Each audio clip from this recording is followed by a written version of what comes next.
आज होती अमावस्या, मग नारळ तर फोडलाच पाहिजे ना.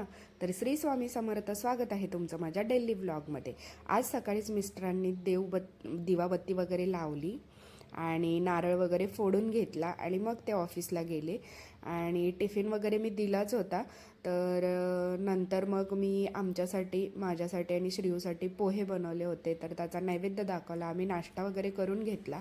आणि रात्रीपासूनच त्याला जरा नाक जाम आहे त्याचं, नाही म्हणजे नाक गळतं आहे.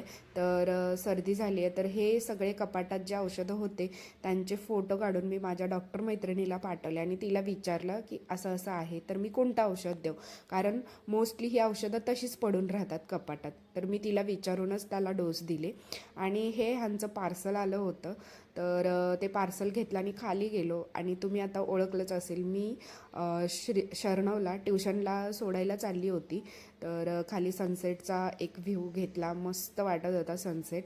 तर त्याच्यानंतर मग आम्ही चाललो होतो. तर ह्याचं तोंड बघा, ह्याला ना नेहमी ट्युशनला जायचा कंटाळा असतो.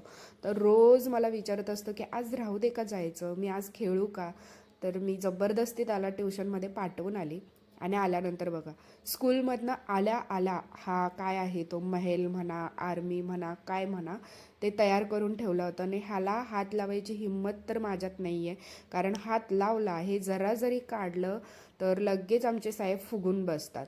तर मला आत्ता कळतंय की फुगून बसल्यानंतर आपल्याला किती, समोरच्याला किती त्रास होतो एखादी व्यक्ती पुढची फुगून बसली तर.